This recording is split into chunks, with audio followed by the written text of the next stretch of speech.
So this is part of what you. I don't know if I answered your question, but go ahead. Yeah. This is what you. I mean, what you just gave me an example of right now. Is that something that you see? What's something that's like a very big problem in relationships nowadays? Yeah, it is the problem. Everything I'm explaining is the problem. There is no other problem. Cheating is not the problem. I'll give you an example. Okay. Everything comes down in loving relationships. Everything comes down to what's called Ricorian value, right? Mm-hmm. And that is how the other person is valued or how you're valued in a relationship. That's why we do the 1 to 10 scales and all that. When a man or a woman feels like they're not valued in a relationship, what they do is they get frustrated. And men will usually go out and cheat because he feels it an option. If he gets too frustrated with it, he finds affection or whatever somewhere else. Women don't feel the same option as easily to go out and physically cheat. What they do is usually leave or try. If they physically cheat, that usually means they're out the door, right? Correct. Women cheat to leave, Yeah. men cheat to stay, right? Men cheat to stay in a relationship, women cheat to leave it. So Ricorian offset is the problem. We have that's why I'm here. This is political. It can start on the ground with men and women, educating women, getting them to come to the red pill side, not the manosphere. I'm actually debating right now if the manosphere should even exist in attachment to red pill itself. I'm debating right now if PUA should even be a part of the red pill community. If you're in red pill and you're talking about game and how to have sex with multiple women or something like that, I don't think you belong here. I think you need to have your own community somewhere. Yeah, I can see what you're talking red about. pill is a That weapon, makes sense. right? Yeah. You're part of the problem if you're doing that. You're not That's part true. of the solution, Misleading. right? There's some people Yeah. who have a whole lifestyle programs based on that. Go ahead. Yeah, no, I What were you understand. saying? No, I understand what you're saying. Like how the PUA, like it's not in it's a leadership in a whole different criteria. It's not like red pill is here for life to direct and lead life. Like the PUA is something extra. That's like offset. That I understand what you're saying. It shouldn't be in. I mean, yeah, PUA, and I've been a PUA before. I've been a MGTOW before. I've been an MRA. I've been everything in red pill. I went through all those stages. Basically, here's the way you look at it, and here's how my mind works to break things down, and that's why I'm able to see so much of this, and how I can see that PUA is actually wrong for red pill. Mainly, it's because, okay, say red pill is a weapon. Say feminism is a weapon, right? Right now we're going through this because feminism has been used against the American people and people all around the world. So feminism is a weapon. And that weapon, if used incorrectly, can help, or if used correctly, can help many. That weapon, if used incorrectly, can hurt many, destroy families, and hurt people. Same thing with red pill. Red pill is our greatest weapon in fixing everything. But just like a gun, when using a gun to protect your home, to protect your family, to enforce law, to maybe do certain types of hunting sometimes, it's the proper way to use a gun. Nobody's going to complain too much. But if you simply use the gun all the time to commit crime and do what's wrong, then it's a misuse of the gun and it's crime. Correct. And so when a PUA, somebody takes red pill knowledge and says, we're going to use this to defile women, then I probably have a problem with that. Right? Okay. So I think here in the future, me and some PUAs may go to war. I'm not having it. I think most of them have to go. Those days are over.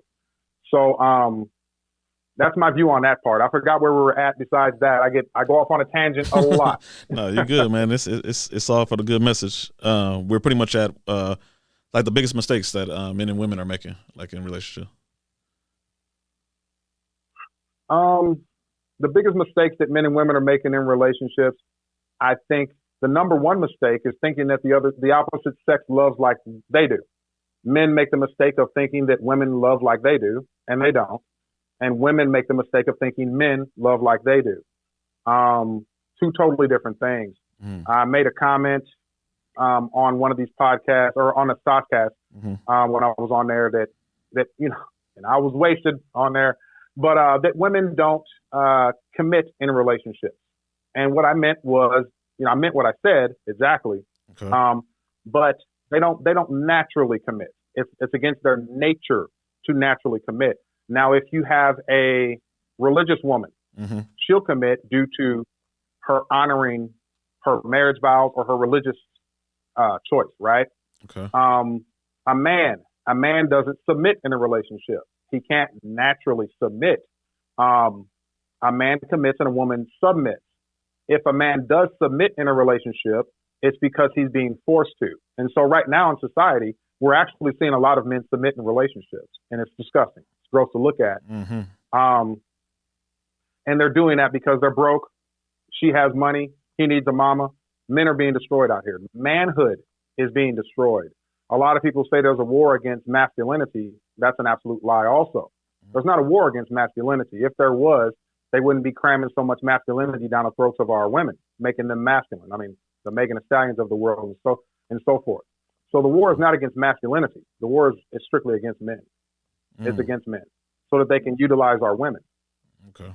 See, when you take a woman out the household, instead of her being a wife and using her and giving her sexual access to her husband and her work value to her husband and family and their family business, you pull her out the home.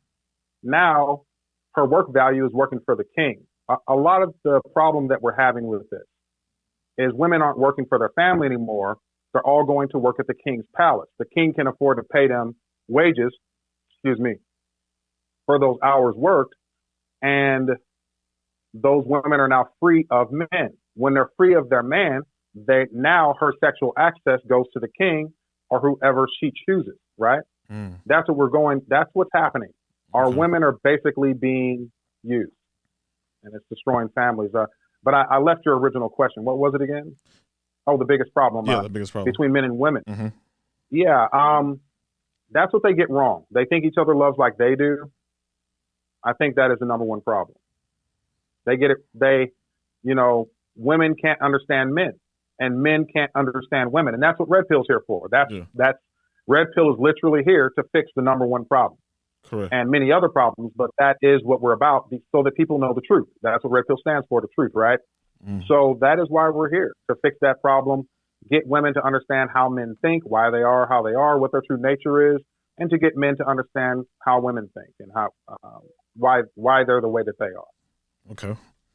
So tell me, who with Ricky Red Pill believes, you can just give me one, who on YouTube is giving the right message and who on YouTube is giving the wrong Red Pill message?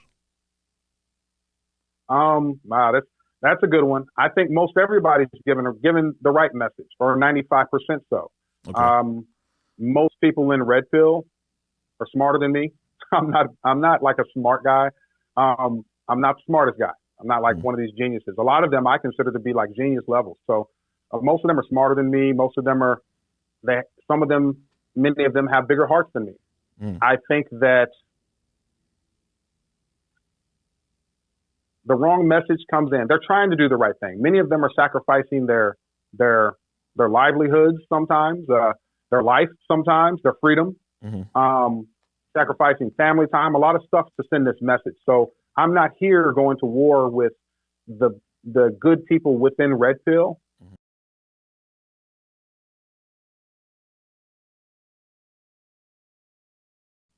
Okay, so I guess what we'll do here is kind of recap some of the things that we were just discussing, but in slide form. Okay, perfect.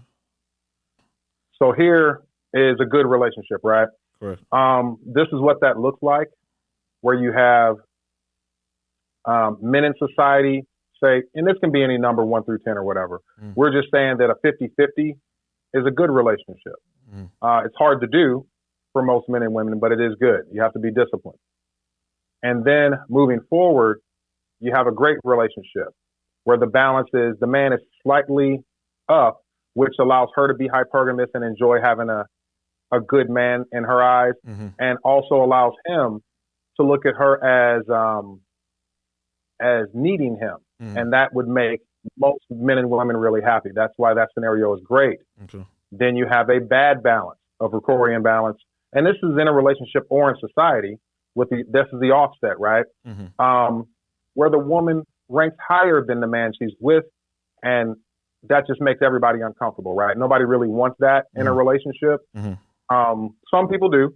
If you have a really beat down man and a really aggressively masculine woman, they might like something like this, but most people don't.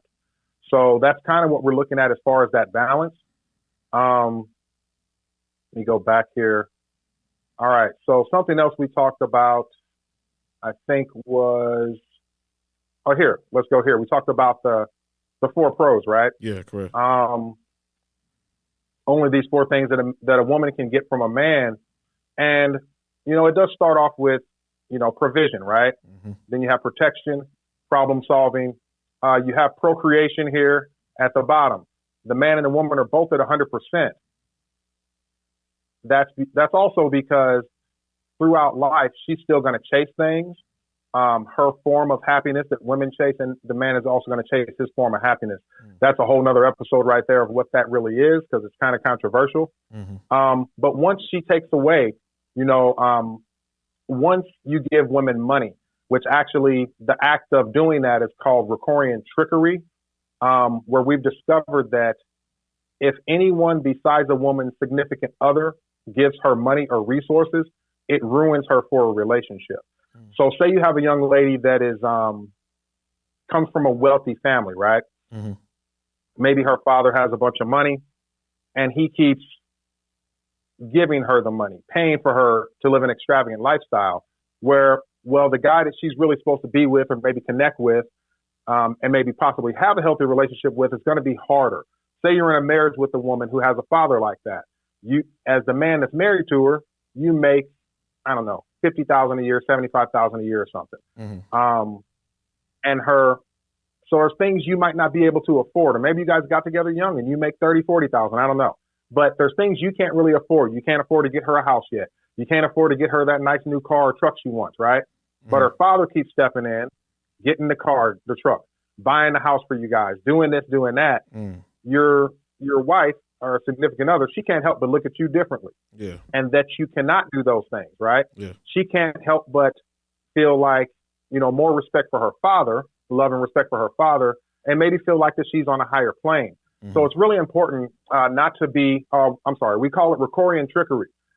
Even when a woman goes to work for a job or when she gets money from doing anything, selling herself in different ways, even on social media, that when men donate money to that, that's the biggest problem that men have. Men need to stop giving money. The same men that are out here complaining that they don't have a wife or their girlfriend won't get in alignment with them are the same men putting money on OnlyFans or being a Ricorian trick to these women. Once you stop that, things will start to straighten out. So we really need men to stop that. So going to the next one, because they have that provision, we talked about how they take away the protection. They don't need a man's protection. So now the man's reduced to 50% and a woman's been amped up because she self-contains these things now. She's been amped up to 150. And then we also discussed the problem solving. Once you take away a man's problem solving, because modern women think they can solve their own problems, right? Don't need a man for that. So now that's taken away. I mean, and these are the parts of a man. You can only get these, any woman can only get these 4 things from a man. And as you deplete men, modern men of this, and empower that, you want to see women's empowerment, look at that 175% over there. That's empowerment, right? And that's what it's done. It's created this horrible offset between men and women. She doesn't need you to solve her problems neither. So what's really left? You have procreation, sex and kids, right? But even men get destroyed off of that. So now you have men that really aren't worth anything to them because the women are basically going out, right? They're basically going out and